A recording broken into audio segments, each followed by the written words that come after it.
अस्सलाम वालेकुम। आज हमारे साथ जो है doctor Maham Janjua and doctor Shahzad हैं। जो डॉक्टर माहम हैं वो असिस्टेंट प्रोफेसर ऑफ गायनोकोलॉजी हैं किंग एडवर्ड मेडिकल कॉलेज के अंदर, और doctor Shahzad is a diplomate American Board for paediatrics and infectious disease specialist. आज का हमारा जो टॉपिक होगा वो बेसिकली प्रेगनेंसी एंड कोरोना कोविड-19 इन्फेक्शन से रिलेटेड है।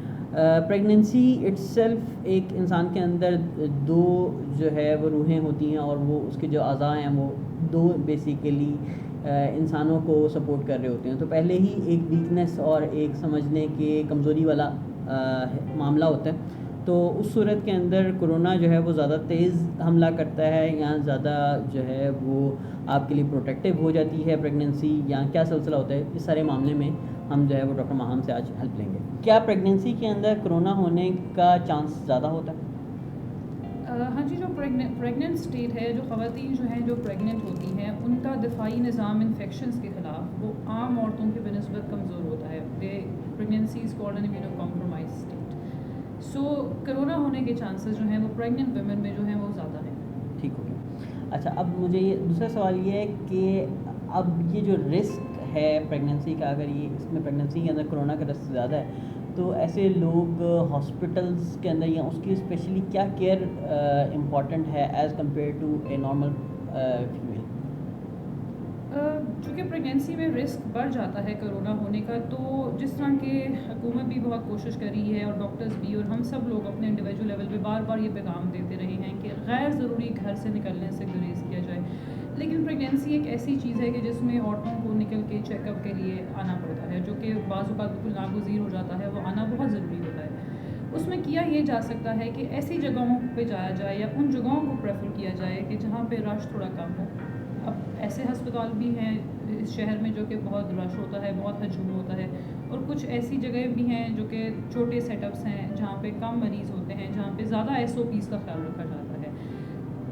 अगर तो आप कर सकते हैं तो कोशिश यही करनी चाहिए कि ऐसे सेटअप्स में जाया जाए कि जहाँ पे रश कम है, वो आपका हजूम से ज़्यादा इंटरेक्शन ना हो, तो ज़रूर आए। लेकिन अगर दिखाना नागुज़ीर नहीं है तो घरों में रहना जो है वो सबसे बेहतर ऑप्शन है। अच्छा, क्या अब एक चीज़ जो हम बहुत ज़्यादा इन देख रहे हैं आजकल के, हर बंदा ऑनलाइन कंसल्टेशंस और ऑनलाइन जो है वो प्रिस्क्रिप्शन देना चाहता है। क्या प्रेगनेंसी के अंदर ऑनलाइन कंसल्टेशन पॉसिबल है और किस हद तक है? देखिए जी, pregnancy is a very dynamic state. Online consultation का एक बड़ा लिमिटेड रोल है प्रेगनेंसी में।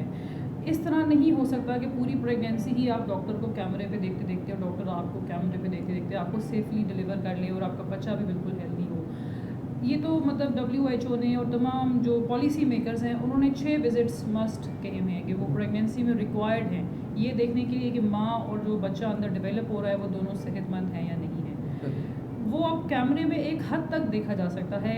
टेली कंसल्टेशन में आपको ये बताया जा सकता है कि आपकी इतने हफ्ते का हमल है या इतने वीक्स की प्रेगनेंसी है, तो ये टेस्ट करा लें, ये सप्लीमेंट खा लें। लेकिन उसमें मैं ये या कोई भी गायनेकोलॉजिस्ट ये नहीं असेस कर सकता कि क्या बेबी की ग्रोथ जो है वो ऑप्टिमल है, क्या आपकी अपनी हेल्थ, आपका अपना ब्लड प्रेशर जो है वो ऑप्टिमल है जितना उस हफ्ते के हिसाब से होना चाहिए। So it definitely has a role, लेकिन a very very limited role. So this fact needs to be understood कि थोड़ा कम रोल है तो सही। बिल्कुल ठीक। यानी आपके कहने का मतलब है कि कोई ना कोई वक्त ऐसा आएगा जिसके अंदर उसको आके चेकअप भी करवाना पड़ेगा, अपने टेस्ट भी करवाने पड़ेंगे, अल्ट्रासाउंड भी करवाना पड़ेगा। यानी ऑल दो उसको हम थोड़ा सा लिमिट कर सकते हैं, लेकिन टोटली ओमिट नहीं कर सकते। देखिए जी, बिल्कुल ऐसा है। अब एक अल्ट्रासाउंड करवाने के लिए भी माँ को घर से बाहर ही निकलना पड़ेगा। ऐसा तो नहीं है कोई घर आके अल्ट्रासाउंड करेगा। ठीक है, अल्ट्रासाउंड पे अगर बेबी ठीक है तो एक रीअश्योरेंस हो जाती है कि हाँ जी प्रेगनेंसी ठीक है, बेबी ठीक ग्रो कर रहा है। लेकिन जो एक क्लिनिकल एग्जामिनेशन की जो एक इम्पॉर्टेंस है प्रेगनेंसी में, वो उसको हम कम नहीं कर सकते। और स्पेशली ये डिसाइड करने के लिए कि क्या ये बेबी अपने टाइम पे नॉर्मली डिलीवर हो जाएगा, क्या उसकी पोजीशन ठीक है, ये इसके लिए physical examination, abdominal examination is very important, और वो करना बहुत। नेक्स्ट क्वेश्चन हमारा इंपॉर्टेंट है कि अगर प्रेगनेंसी के अंदर किसी खातून को पहली सहमाही में, दूसरी सहमाही में या तीसरी सहमाही में कोरोना की इन्फेक्शन हो जाती है, तो क्या उससे बच्चे को कोई ख़तरा है? देखिए जी, अभी तक जितना भी रिसर्च हो रही है और जितनी भी हमने देखा कि बैनुल-अक़वामी लेवल पे भी और पाकिस्तान में भी ऐसा देखने को नहीं मिला कि कोई बच्चे को माँ के कोरोना की वजह से कोई अफेक्ट हुआ हो। इसमें 3 बुनियादी बातें बहुत ज़रूरी हैं कि क्या कोरोना जो है वो बच्चे को अर्ली प्रेगनेंसी में कोई मेंटल या फिज़िकल डिसेबिलिटी करता है, तो इसका जवाब अभी तक नहीं है कि ऐसा कुछ देखने को नहीं मिला। दूसरा ये है कि कोरोना जो है वो आखिरी दिनों में प्रेगनेंसी के क्या बच्चे का पेट के अंदर वज़न कम कर देता है, तो इसका भी जवाब किसी हद तक ना नहीं है। अगर माँ कोरोना में ठीक रहती है, बहुत ज़्यादा बीमार नहीं होती है, बुखार बहुत तेज़ नहीं होता या इन्फेक्शन शदीद नहीं होती, तो आम तौर पे बेबी का वेट जो है वो ठीक रहता है। तीसरा इंपॉर्टेंट बात यह है कि क्या कोरोना की वजह से इस चीज़ पे कोई फ़र्क पड़ता है कि बेबी जो है वो टाइम से पहले डिलीवर हो जाएगा या पूरे टाइम पर डिलीवर होगा। दोबारा से वही जवाब है कि ये डिपेंड करता है कि माँ अपना कैसा ख्याल रखती है। अगर तो इन्फेक्शन शदीद होगा तो हर तरह की कॉम्प्लिकेशन होने का खतरा है, लेकिन अगर इन्फेक्शन जो है वो माइल्ड है, मदर ने अपनी अच्छी टेक केयर की है, she is in liaison with a medical personal, तो ये तमाम कॉम्प्लिकेशंस जो हैं ये बिल्कुल नेग्लिजिबल हो जाती हैं इन सिनारियों में। अच्छा, प्रेगनेंसी के अंदर कोरोना की कोई स्पेशल अलामत तो नहीं, या वही हैं जो बाकी यानी प्रेजेंटेशन जो है वो उसकी सेम है, सिम्टम सेम है? अभी तक तो यही देखने में आया है कि वही जो माइल्डर इन्फेक्शन है उसमें वही फ्लू लाइक सिम्टम्स और बुखार और गले ख़राब की शिकायत, और जो सवेयर इन्फेक्शंस हैं उनमें high grade fever, need for ventilators, ये सब कुछ ही हैं। अब वेरियस रिसर्चेस हो तो रही हैं कि क्या कोरोना की वजह से कोई ऑब्स्टेट्रिकल प्रॉब्लम हो सकती है, जैसे कि ब्लीडिंग स्टार्ट हो सकती है, कोई वक्त से पहले डिलीवरी हो सकती है। अब जब तक कि इनके रिजल्ट्स नहीं आते तब तक कुछ कहना मुश्किल ही है। बिल्कुल ठीक है। अच्छा, एक चीज़ और कि क्या जो ख़ातून प्रेग्नेंट है और नॉर्मल है, अगर वो किसी तरीके से अपने आखिरी अय्याम के अंदर यानी बच्चे को डिलीवर करने से पहले वो कोरोना के से इन्फेक्ट हो जाती है, उसका बच्चा नॉर्मल होगा या ऑपरेशन से होगा? देखिए जी, मोड ऑफ डिलीवरी या जो डिलीवरी का तरीक़ेकार है उसको डिटर्मिन करने के लिए उसका तयन बहुत से फैक्टर्स करते हैं। कोई एक फैक्टर को हम पिन पॉइंट नहीं कर सकते कि जी चूँकि कोरोना हो गया तो ये नॉर्मल डिलीवरी नहीं हो सकती, या कोरोना हो गया तो अब ऑपरेशन ही होगा। मल्टीपल फैक्टर्स होते हैं। कोरोना इट्सेल्फ जो है वो इस बात का तयन नहीं करता कि क्या इसकी डिलीवरी ऑपरेशन से होनी है या नॉर्मल होनी है। अगर माँ के पहले ऑपरेशन है 2 या उससे ज़्यादा, तो फिर ये बात तो तय है कि उसका ऑपरेशन ही होना है। उसमें अहम बात फिर ये आ जाती है कि ऑपरेशन किस तरह की बेहोशी में होना है, क्योंकि कोरोना मरीज़ों को पूरी बेहोशी देने से जो है वो अवॉइड किया जाता है और उनको जिसको रीजनल एनेस्थीसिया या कमर में टीका कहा जाता है वो दिया जाता है। हाँ, अगर माँ की पहले तमाम नॉर्मल डिलीवरीज चल रही हैं और अब उसकी सेहत भी ठीक है और वो अपने कोरोना के अयाम में ही डिलीवर होती है और बाकी सब कुछ ठीक है, तो नॉर्मल डिलीवर होने में कोई कबाहत नहीं है। बिल्कुल जी। अपनी प्रेगनेंसी के कोर्स के अंदर जो दवाइयाँ हम इस्तेमाल करते हैं, जिस किस्म के सप्लीमेंट्स, एंटीबायोटिक्स या जो भी हमें नीडेड हो, तो क्या कोरोना से रिलेटेड हम जो दवाइयाँ इस्तेमाल कर रहे हैं उनका प्रेगनेंसी पे या बच्चे के ऊपर कोई असर? फॉर्चुनेटली खुशकिस्मती से ऐसा है कि जो दवाइयाँ कोरोना में इस्तेमाल होती हैं, जो कि एंटीबायोटिक्स और जो कि सप्लीमेंट्स, वो तमाम प्रेगनेंसी में उनका इस्तेमाल जो है वो सेफ़ है, वो हम कर सकते हैं, उनका माँ या बच्चे की सेहत पे कोई असर नहीं होता। ऑलरेडी प्रेगनेंसी में विटामिन डी, कैल्शियम और आयरन के सप्लीमेंट्स लिखे जाते हैं और तमाम एक्सपर्ट्स ने इनकरेज किया है कि वो तमाम लोग जो कि कोरोना से इन्फेक्ट होते हैं वो इन सप्लीमेंट्स का इस्तेमाल करें। तो लेकिन फिर वो एक बात बहुत ज़रूरी है कि हामला औरतों को ये बार बार ताकीद की जाती है कि अपने डॉक्टर के मशवरे के बगैर प्लीज़ कोई मेडिसिन खुद से ना खाएं। बेशक आपने कहीं फेसबुक पे पढ़ा है या व्हाट्सएप पे पढ़ा है, एक दफ़ा अपने डॉक्टर को फ़ोन करके या मैसेज करके ये ज़रूर पूछ लें कि मैं ये जो मेडिसिन खाने लगी हूँ क्या ये सेफ़ है या नहीं। बिल्कुल ठीक हो गया। अच्छा, जो एक for example Covid infected mother है, यानी माँ को कोरोना हो गया, अब वो प्रेगनेंसी उसकी यानी ख़त्म हो रही है, वो बच्चे को जन्म देती है, बच्चे को हो सकता है? ये तो डॉक्टर शहजाद बेहतर बता सकेंगे, लेकिन हमारे नॉलेज में अभी तक जितना है, जो देखा भी है और जो पढ़ा भी है, बहुत ही एक केस शायद यूके में रिपोर्ट हुआ था जिसको उन्होंने कहा कि इसको वर्टिकल ट्रांसमिशन हुई है। उसके अलावा मैंने तो नहीं सुना कि कभी माँ से बच्चे को वर्टिकल ट्रांसमिशन जो है जी वो सर, हुई। आपने कोई ऐसा? अभी तक कोई ऐसी वो नहीं है। मतलब जो कहा जाता है वर्टिकल ट्रांसमिशन का मतलब ये है थ्रू इन यूट्रो, मतलब ये कि एक ट्रांसमिशन तो ये भी हो सकती है कि डिलीवरी हुई और मदर को अगर सिम्टम्स हैं तो मदर से बच्चे में पहले दिन ही या दूसरे दिन ही बच्चा इन्फेक्ट हो गया, लेकिन आफ्टर डिलीवरी, ठीक है, नॉट बिफोर डिलीवरी। ये डॉक्टर मैम ठीक कह रही है कि अभी तक कोई ऐसी कोई चीज़, ठीक है।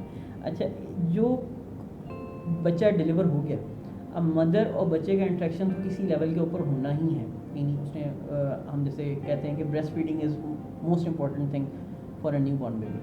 तो ब्रेस्ट फीडिंग से रिलेटेड कोई प्रिकॉशंस या कोई स्पेशल इंस्ट्रक्शंस?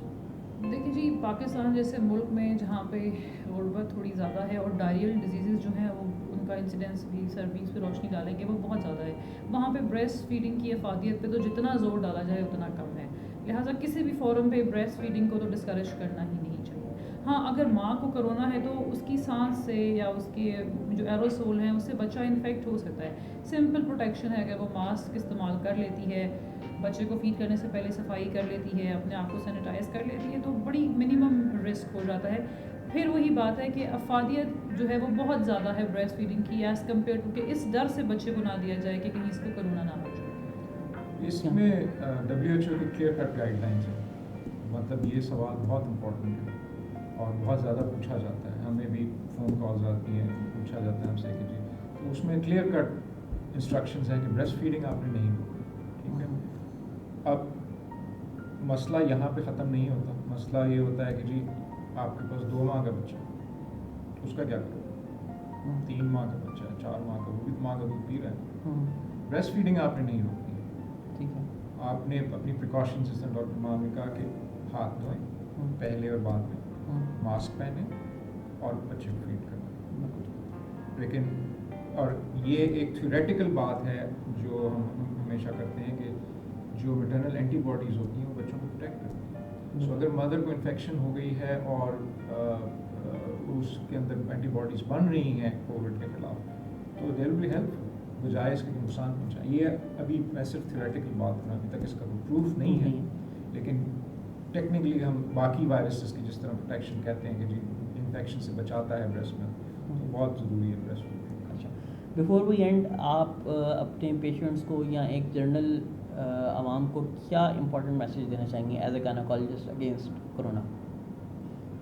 देखिए, मैसेज वही है, जब से कोरोना शुरू हुआ है हम तमाम हेल्थ प्रोफेशनल्स, हमारी हुकूमत, तमाम हुकूमतें लोगों को एक ही मैसेज देती हैं कि घर में रहें और महफूज रहें। लोगों ने किसी हद तक बात मानी, किसी हद तक बात नहीं मानी, लेकिन फिर वही बात है कि prevention is the best cure, और ख़ास तौर पे कोरोना में तो इससे बड़ी और कोई बात है ही नहीं है। और चूँकि प्रेग्नेंट फीमेल जो हैं वो मोर ससेप्टेबल हैं, और चूँकि 2 ज़िंदगियाँ एक साथ एट द स्टेक आ जाती हैं अगर माँ को शदीद इन्फेक्शन हो जाए, लिहाजा जिस हद तक कोशिश करें कि घरों में रहें, अपने डॉक्टर से इन कांटेक्ट रहें, गैर ज़रूरी मेडिसिन ना इस्तेमाल करें, करनी है तो डॉक्टर से पूछ के करें, और मतलब सिंपल लाइफस्टाइल जो है उससे इससे फिर बचा जा सकता है। और अगर आपको कोरोना हो गया तो इसमें एक जो साइकोलॉजिकल एस्पेक्ट है कि परेशान होके और स्ट्रेस में आके, पाकिस्तान में अल्हम्दुलिल्लाह इसका जो क्योर रेट है वो बहुत ज़्यादा है, मोर देन 1 लाख पीपल जो है वो अभी तक क्योर हो चुके हुए हैं। सो यही है कि अपने घरों में कोशिश करेंगे, घरों में रहें और अपने डॉक्टर्स के साथ इन कॉन्टैक्ट रहें। सो इसके साथ हम जो है वो प्रेगनेंसी और कोरोना से रिलेटेड हमारी जो वीडियो उसको एंड करते हैं। अगर आपका कोई क्वेश्चन है तो आप नीचे कमेंट में पूछ सकते हैं और हम कोशिश करेंगे डॉक्टर माहम और डॉक्टर शहजाद से आपको पूछ के उसका जवाब दे सकें। So message is a stitch in time saves 9 के टाइम के ऊपर अगर हम इसकी प्रिवेंशन कर लेंगे तो फिर हम इनकी पेचीदगियों से बच सकते हैं। Thank you very much.